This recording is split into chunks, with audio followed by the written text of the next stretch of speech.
ಶರಣರ ನೆನೆದರ ಸರಗಿಯ ಇಟ್ಟಂಗ ಹವಳ ಮಲ್ಲಿಗೆ ಮುಡಿದಂಗ ಹವಳ ಮಲ್ಲಿಗೆ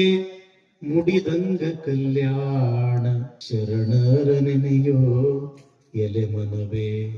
ಮಲ್ಲಿಗೆ ಇರುವಾಗ ಮುಳ್ಳ್ಯಾಕ ಮುಡಿಯೂತಿ ಕಲ್ಯಾಣದಲ್ಲಿ ಬಸವಣ್ಣ ಕಲ್ಯಾಣದಲ್ಲಿ ಬಸವಣ್ಣ ಇರುವಾಗ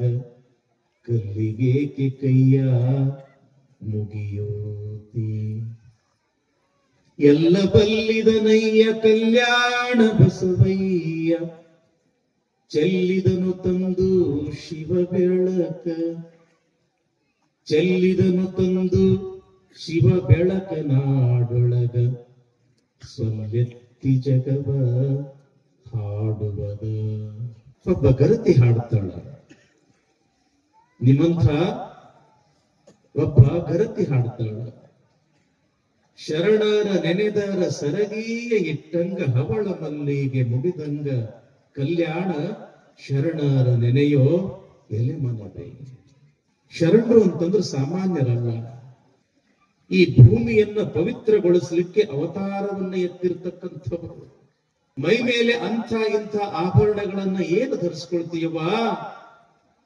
ಒಂದಿಷ್ಟು ಶರಣರ ನುಡಿಗಳನ್ನ ಕೇಳು ಒಂದಿಷ್ಟು ಶರಣರ ನುಡಿಗಳನ್ನ ಹಾಡು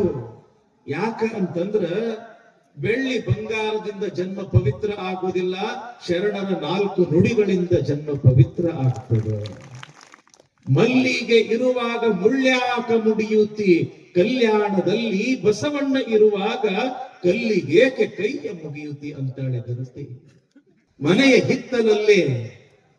ಅಪೂರ್ವವಾಗಿರ್ತಕ್ಕಂಥ ಪರಿಮಳ ಸೂಸ್ತಕ್ಕಂಥ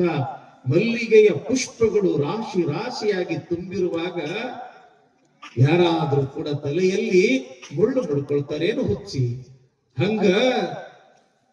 ಆ ದೇವರು ಈ ದೇವರು ಅಂತೂ ಇತ್ತು ಅಂತ ತಿಳ್ಕೊಂಡು ಯಾಕೆ ತಲೆ ಕೆಡಿಸ್ಕೊಳ್ತೀಯಪ್ಪ ಕಲ್ಯಾಣದೊಳಗ ಬಸವಣ್ಣ ಬಸವಣ್ಣ ಅಂತಂದ್ರೆ ಸಾಕು ಶಾಂತಿ ಬಸವಣ್ಣ ಅಂತಂದ್ರೆ ಸಾಕು ಸಮಾಧಾನ ಬಸವಣ್ಣ ಅಂತಂದ್ರೆ ಸಾಕು ಸಮೃದ್ಧಿ ಬಸವಣ್ಣ ಅಂತಂದ್ರ ಭಕ್ತಿ ಜ್ಞಾನ ವೈರಾಗ್ಯ ಬಸವಣ್ಣ ಅಂತಂದ್ರೆ ಕಾಯಕ ದಾಸೋಹ ಸಮಾನತೆ ಶಿವಾನುಭವ ಭಕ್ತಿಯನ್ನ ಅರಿತು ಆಚರಿಸಬೇಕು ತಂಗಿ ಅದಕ್ಕೆ ಬಸವಣ್ಣನ ಬಗ್ಗೆ ಒಂದು 4 ವಿಚಾರಗಳನ್ನ ತಿಳ್ಕೋ ದೇವರು ಅಂದ್ರೆ ಏನು ಅನ್ನೋದು ಅರ್ಥ ನಿನಗಾಗ್ತದ ಅಂತಳ ಒಬ್ಬ ಗರತಿ